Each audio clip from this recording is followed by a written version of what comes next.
Halo, Assalamualaikum warahmatullahi wabarakatuh. Hai, aku Alvina, kembali hadir menyapa.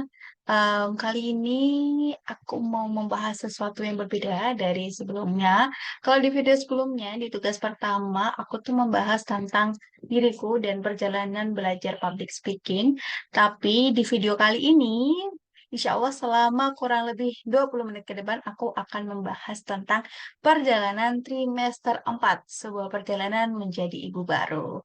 Nah, karena aku seorang ibu rumah tangga, aku merasa topik ini cocok untuk aku bahas. Namun, disclaimer dulu, aku bukan tenaga kesehatan, jadi aku akan membahas ini dari sisi seorang ibu baru gitu ya, yang dulunya masih awam. Nah, semoga video ini bermanfaat untuk teman-teman yang menonton dengan segala perjuangan yang dijalani, baik calon istri, calon ibu, ataupun teman-teman yang sedang berjuang untuk mendapatkan buah hati maupun yang sudah menjadi ibu senior ya tentunya. Oke, aku mau bahas dulu apa sih sebenarnya trimester 4 gitu ya. Secara medis, teman-teman, trimester dalam kehamilan ini hanya dibagi menjadi tiga gitu ya. Trimester 1, trimester 2, dan trimester 3. Aku tidak akan menjelaskan berapa bulannya karena aku hanya ingin sharing setelah trimester 4 ini. Tetapi muncullah istilah ini trimester 4 yang merupakan trimester atau fase ketika janin ini masih berada di dalam kandungan sampai terjadinya proses persalinan hingga bayi menginjak usia 3 bulan gitu ya. Yang mana artinya seorang ibu yang kemarin hamil itu sudah menjadi seorang ibu baru yang menghadapi masa-masa namanya nifas. Ada juga kemudian menghadapi postpartum blues atau depresi pasca melahirkan.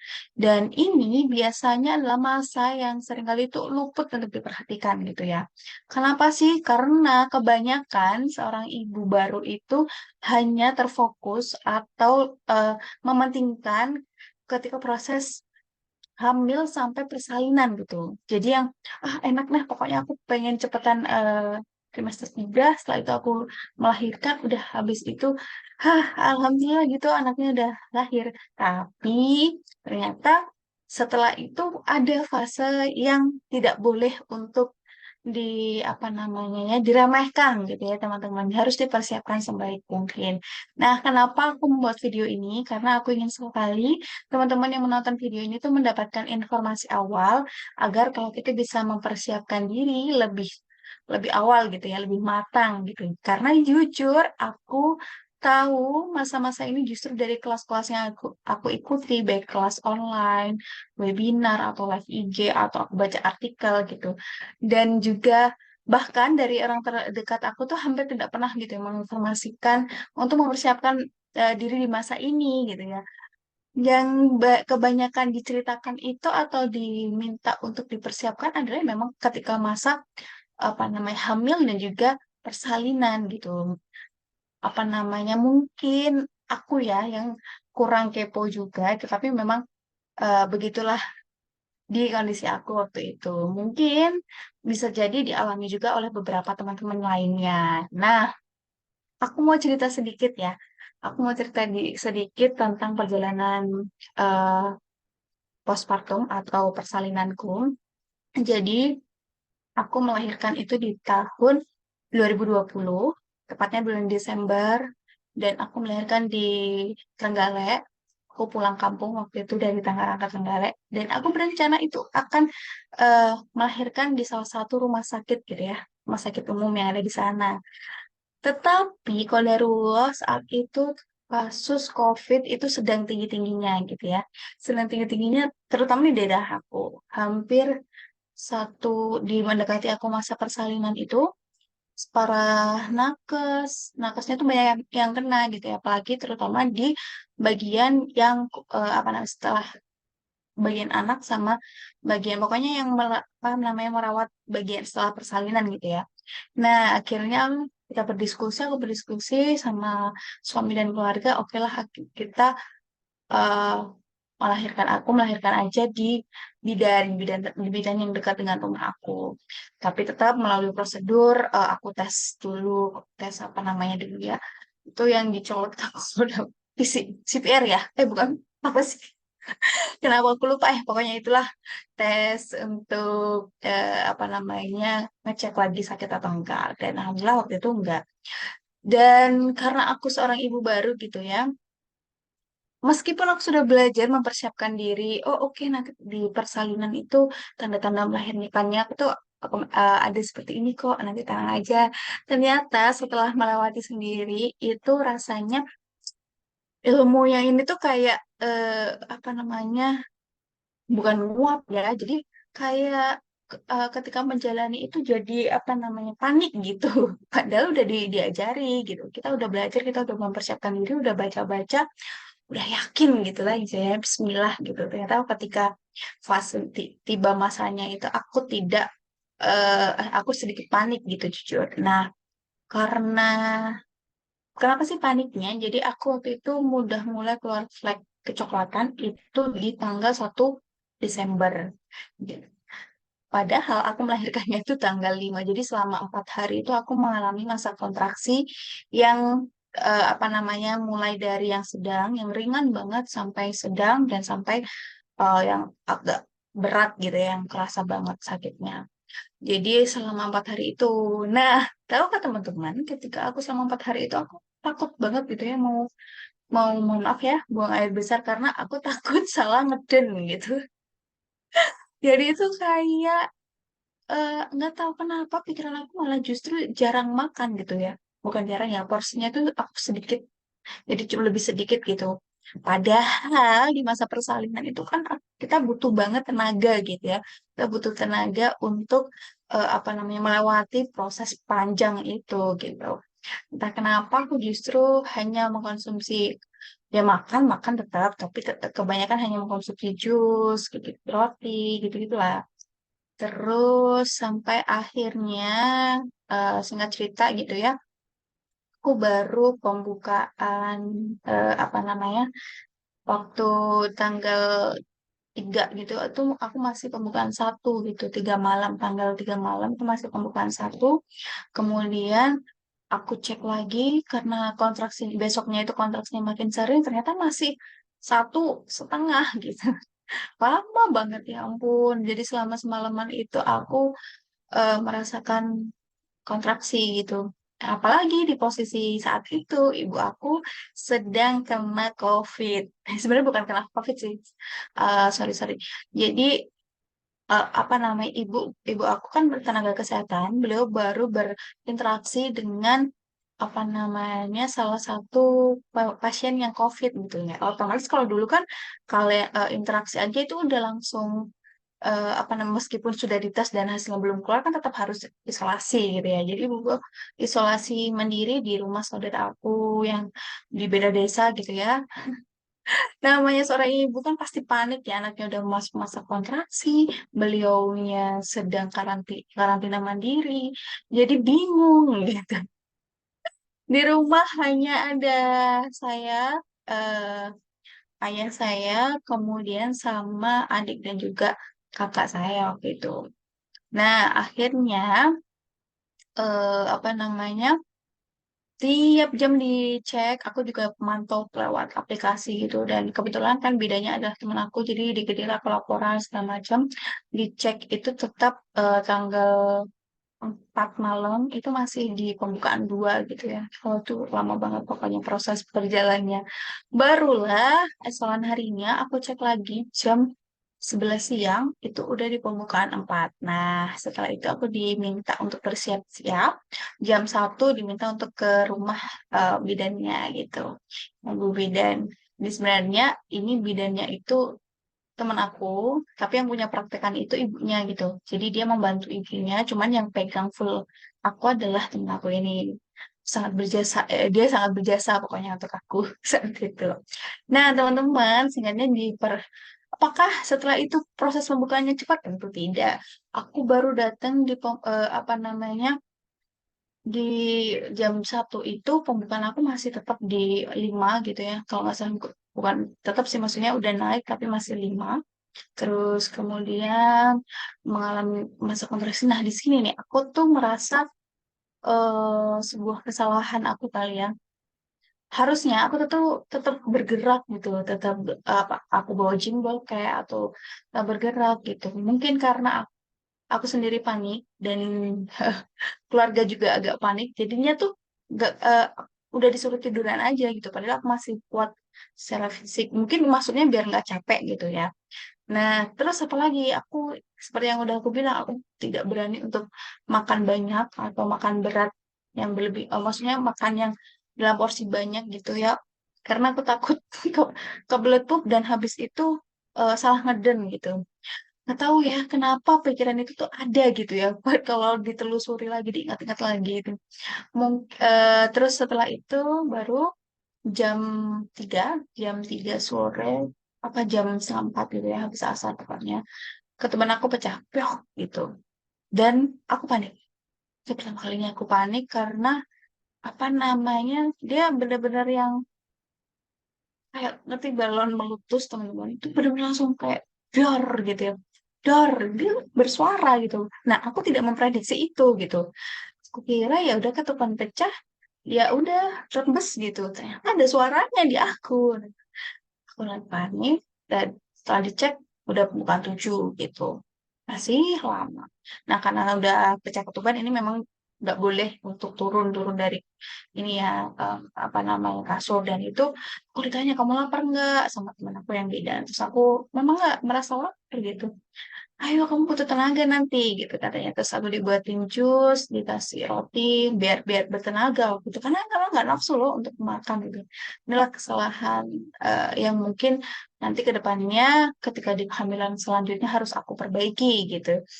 Terus apa sih efeknya? Ternyata setelah itu dampaknya dari aku adalah eh, ini, ketika proses mengejan aku lemas gitu. Jadi anak aku tuh udah keluar kepalanya sedikit balik lagi gitu.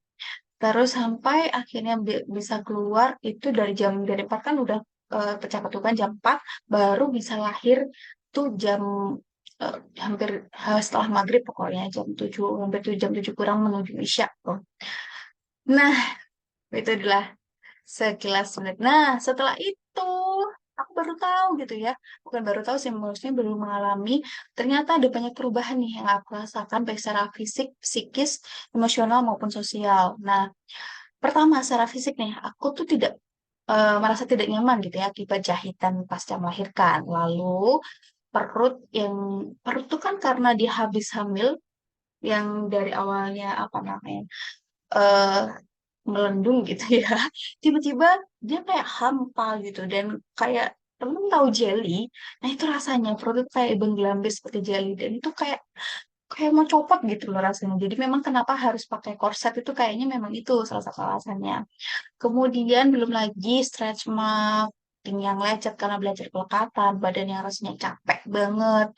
Terus habis itu secara psikis juga ada perasaan insecure ya, karena melihat tubuh setelah melahirkan, perubahan-perubahannya. Belum lagi stres karena sakit itu tadi pasca pelajar pelakatan, asinya yang belum lancar. Banyak pokoknya perasaan ruwet itu yang butuh diurai. Kemudian secara emosi, dari perubahan psikis tadi berdampaklah ke emosi. Aku tuh sering selesai sedih, menangis, kayak aku bener gak sih jadi ibu? Udah baik belum sih jadi ibu? Padahal masih proses gitu kan ya. Dan banyak juga, tapi tentu ada perasaan senang ya, tentunya udah anaknya udah lahir, udah lega, akunya selamat, anaknya selamat gitu. Dari secara sosial itu, tentunya kan aku melahirkan kemudian tinggal di rumah orang tua, terkadang itu terlalu banyak informasi non medis yang kayak membuat aku tuh tsunami informasi gitu ya. Jadi misalnya kamu nggak boleh gini, tapi kalau kamu asinya mau lancar harus makan ini. Jadi kayak terus habis melahirkan nggak boleh di sini. Aku tuh ingat banget dilarang aku duduk di lantai. Jadi selama 40 hari ya nifas aku nggak pernah aku duduk di lantai, harus duduk di kursi. Dan akibatnya apa? Setelah selesai nifas, aku mau sholat, aku tidak bisa duduk untuk apa namanya sujud, teman-teman. Rasanya kaki aku kaku. Nah, itu juga harus jadi catatan buat aku. Nah, dari perubahan-perubahan tersebut itu ya, kita sebagai ibu baru itu dituntut untuk beradaptasi dengan keadaan itu secara cepat gitu ya. Mau nggak mau gitu ya. Kayak contohnya meskipun kamu merasa sakit saat kelekatan ya memang kamu harus belajar gitu. Terus kalau misal apalagi ya, kalau merasa sakit saat di jahitan baik itu sesar maupun vaginam itu juga memang harus dirasakan ya. Sudah memang proses seperti itu. Dan yang paling penting ini adalah mendapat support sih dari orang terdekat beneran deh. Kalau nggak ada support dari orang terdekat mungkin aku merasa udah capek banget gitu. Maksudnya udah baby blues mungkin ya, udah yang sampai tahap yang depresi atau gimana gitu. Nah, teman-teman, di sini aku teman-teman mengambil hikmahnya dari proses aku gitu ya. eh, Apakah sih perubahan tersebut itu bisa kita pelajari sebelumnya? Terus ini jawaban aku tuh bisa banget. Teman-teman bisa mendapatkan informasi itu banyak banget sekarang. Bisa melalui dokter spesialis opsinya, melalui kelas-kelas webinar yang banyak sekali, atau kelas offline sekarang yang sudah mulai offline juga ya. Eh, atau dari provider teman-teman ada kan sekarang yang namanya apa? Doula kayak gitu. Nah ini dialah tujuan aku membuat video ini. Jadi teman-teman bisa mempersiapkan diri lebih awal untuk apa sih? Yang pertama, selain mempelajari seputar kehamilan dan proses melahirkan, jangan lupa ya untuk belajar proses pelekatan. Karena ini jadi salah satu hal yang utama dan penting dan genting gitu ya. Bagaimana sih posisi yang baik dan tepat untuk saat menyusui? Ada, ini yang baru aku tahu. Jadi kalau orang dulu menyusuinya, ya anaknya hadap apa namanya kepalanya hadap ke kita gitu ke atas mendongak pokoknya melihat kita padahal seharusnya enggak tubuhnya sejajar dengan perut kita wajahnya itu sejajar dengan payudara kita. Nah dengan proses pelekatan yang tepat ini teman-teman akan meminimalisir rasa sakit yang luar biasa akibat eh, belajar proses pelekatan tadi. Jujur, aku waktu dijahit saat melahirkan, setelah melahirkan itu aku tidak menangis, tetapi aku nangis kejar saat puting aku lecet. Memang sesakit itu gitu ya. Terus kemudian, jika terjadi gejala apapun nih teman-teman, lebih baik segera periksa ya, baik ibu atau anak. Jangan dipendam sendirian, kalau rasa sakit langsung ngomong. Entah misalnya bagian jahitannya sakit, siapa tahu, atau entah bagian apanya sakit, perutnya kayak atau apanya, itu benar-benar konsultasikan dulu dengan provider, apalagi eh, tugasnya ya, kalau ke bidan atau ke dokter. Jadi biar cepat tertangani, karena banyak banget kasus apa namanya nggak ngomong kalau lagi sakit tiba-tiba drop, tiba-tiba apa namanya nggak sadarkan diri dan segala macam. Dan yang sering terlupa, poin ketiga adalah setelah melahirkan kita harus melanjutkan minum vitamin. Tentunya vitaminnya apa berkonsultasi dulu dengan dokter ya. Karena apa teman-teman? Kita kan harus berbagi nutrisi ini dengan anak kita gitu ya. Akibatnya kalau misalnya kita tidak dapat asupan tambahan, itu bisa mengerus nutrisi yang kita punya gitu ya. Akhirnya bagian-bagian tubuh kita tuh bisa terasa sakit. Contoh paling utama, paling bukan utama sih, contoh paling nyata itu adalah gigi ya teman-teman. Gigi kropos, gigi berlubang, sakit gigi, punggung nyeri-nyeri itu biasanya yang sering terjadi. Kemudian yang keempat, paling penting juga menyiapkan support system. Kenapa sih? Karena ya mau nggak mau orang-orang terdekat lah yang akan menemani kita gitu ya, menemani kita, mendampingi kita. Apalagi suami sebagai eh, orang tua baru juga. Suami itu kadang clueless ya, jadi mereka nggak ngerti harus apa.